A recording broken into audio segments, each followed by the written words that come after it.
Em 9 de maio de 1624, a esquadra holandesa comandada por Jacob Wilkins aportava no Farol da Barra. Não demoraria muito para que os quase 3.400 soldados holandeses dominassem a cidade de Salvador.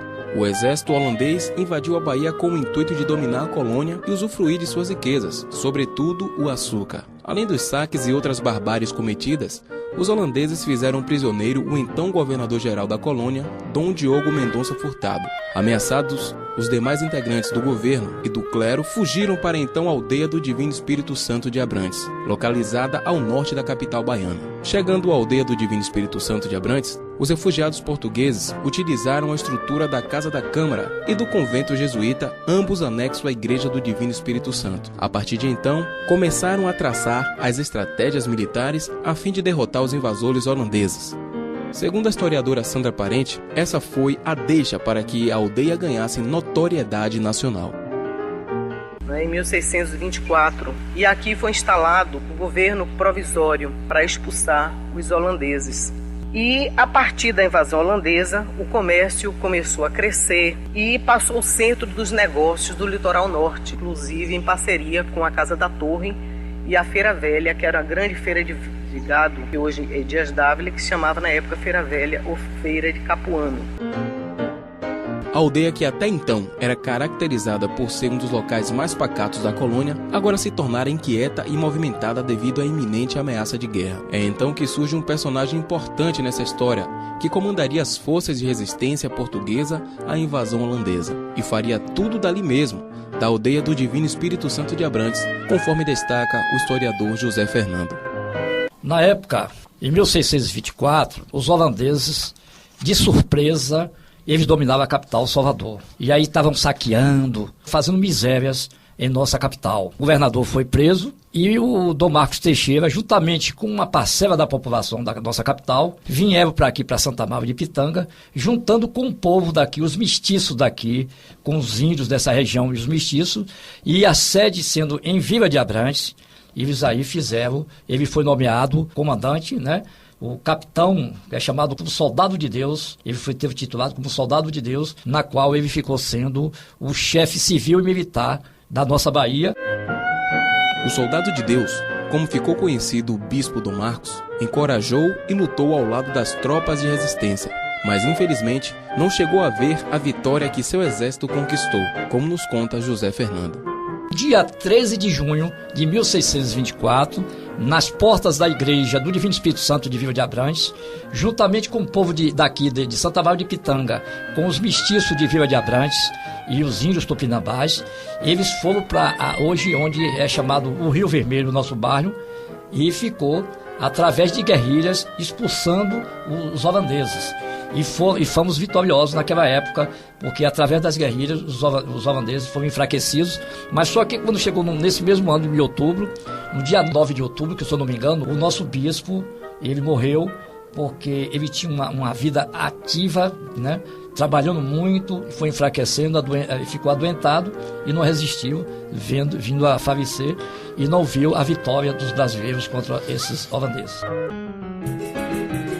José Fernando destaca outros personagens que estiveram em Abrantes e também combateram os holandeses.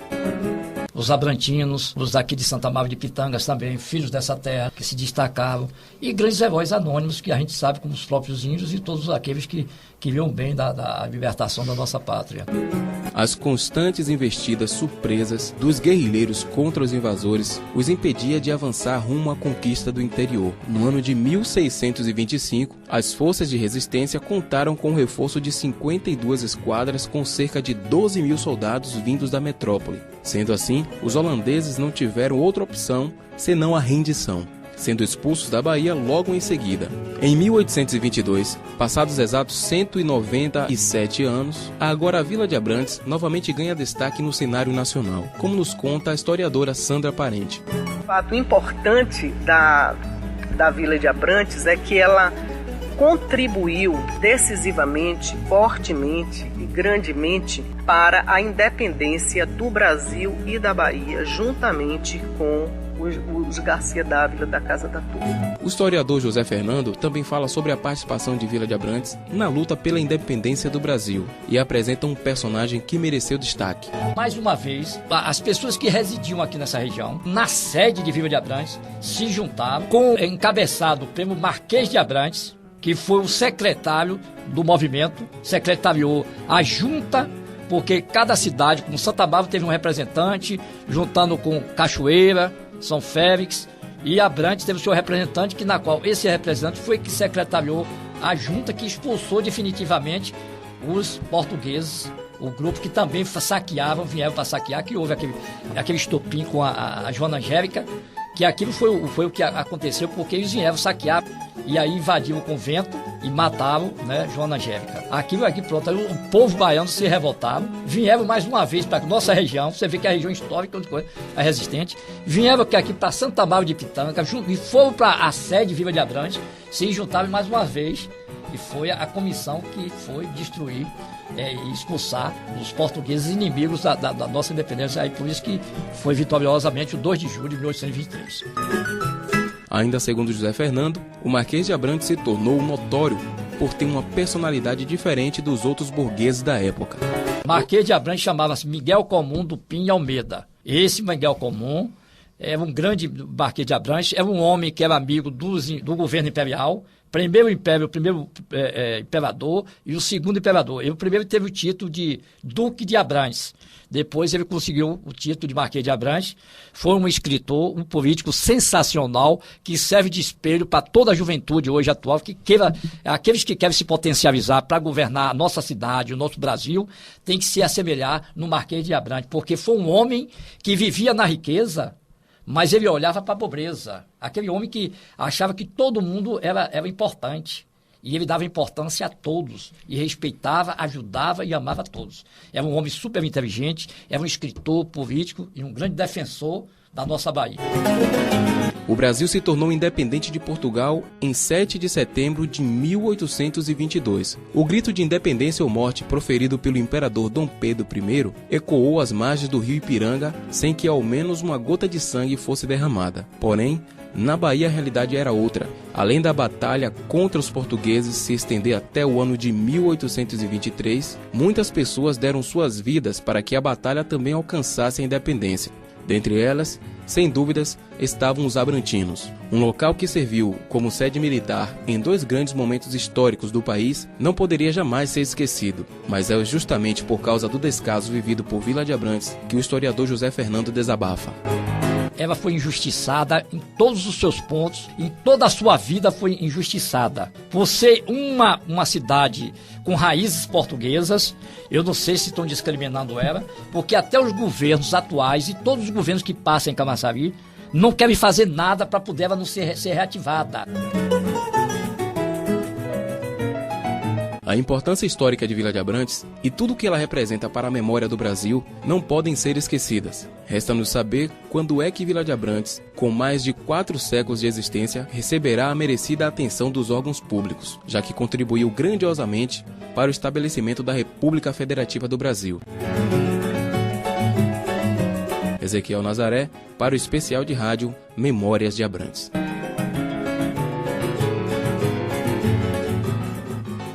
Estamos apresentando Especial Memórias de Abrantes. Você sabia que a primeira igreja de Vila de Abrantes foi edificada em 1561 pelos índios? Ela foi feita de taipa e coberta com palhas, tudo sob a supervisão atenta dos jesuítas. Posteriormente, entre o período de 1580 a 1600, foi erguida outra igreja, desta vez com um anexo que abrigava a Casa da Câmara, a Cadeia e o Pelourinho. O local serviu em 1624 como sede militar na luta contra os holandeses. Parte da construção foi perdida no ano de 1940. Hoje, resta somente a igreja que passou por restauração em 1976, conservando até hoje as mesmas características da época em que foi erguida. A seguir, uma reportagem sobre como era a Vila de Abrantes há mais de 70 anos. E a primeira parte da radionovela A Índia e o Capitão. O especial de rádio Memórias de Abrantes volta já. Estamos apresentando Especial Memórias de Abrantes.